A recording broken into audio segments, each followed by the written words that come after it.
Assalamu alaikum rahmatullah. Të nderuar vëllezër dhe motra. Sa çudi e madhe është me këtë njeriu, ku njeriu është i vetmi në gjithësi, së bashku me xhenet, që e mohojnë Zotin e Madhreshëm. Është interesante, Kurani famlart është një libër i stërmbushur me argumente të fuqishme, logjike, për plot racionalitet e arsye që na thasin të besojmë pa asnjë hamendje dhe me plot bindje në fuqinë dhe në madhrinë e të Madhit Zot fuqi plot. Më lejoni të lexoj disa informata me rëndësi në këtë aspekt. Kemi pothuajse 1300 ajete në Kur'an që flasin për gjithësinë.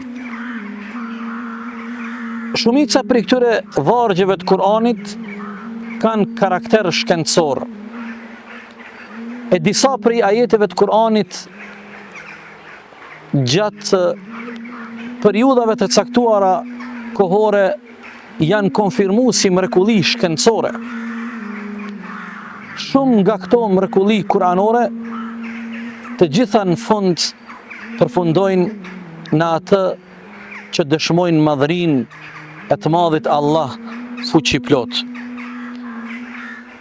Është absurde dikush kur lexon me shumë se 1300 vargje të Kuranit që flasin për të vërteta shkencore, para 1450 viteve dikush të ngre dilema se këto informata janë marrë nga dikush, për faktin se para 1450 viteve bota ka qenë në raport me shumë të vërteta shkencore, në atë botë kanë qenë inekzistente.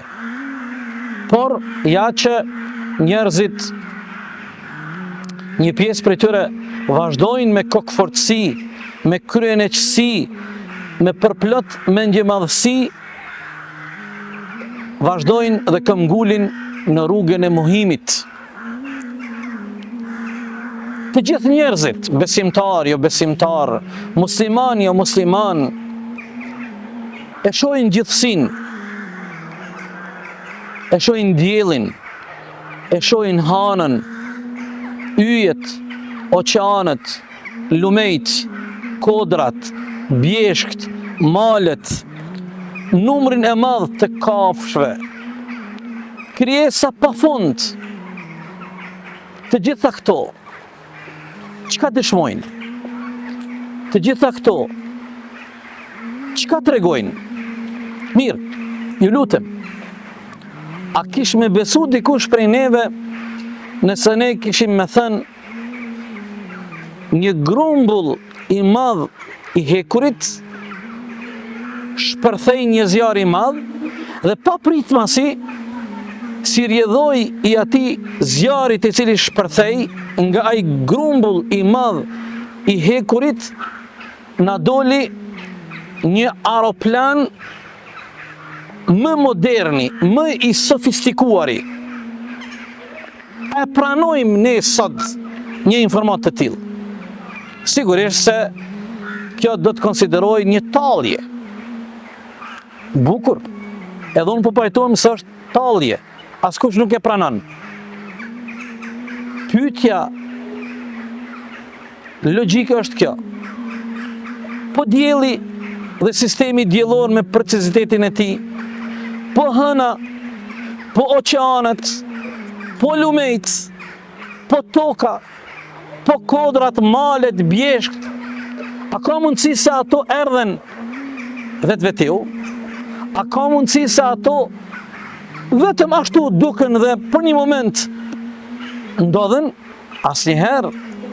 Është krijuesi fuqiplot, ai i cili me krijimtarinë e tij në mënyrën më të përsosur xhella xhelaluhu e krijoi mbar kosmosin dhe gjithësinë me çdo gjë çfarë është dhe ekziston që ne e dim dhe nuk e dim, e njohim dhe nuk e njohim, e shohim dhe nuk e shohim.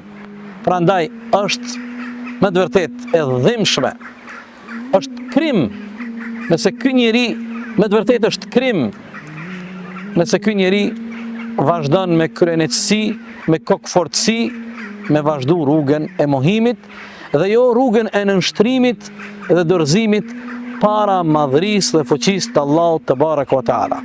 O Zoti ynë, mos na i lako zemrat tona pasi na udhëzove në rrugën tënde të drejtë, na shto udhëzimin në rrugën e Kur'anit, në rrugën e ndritur të Muhammedit a.s. Amin. Qofshit në kujdesin e Allahut fuqiplot.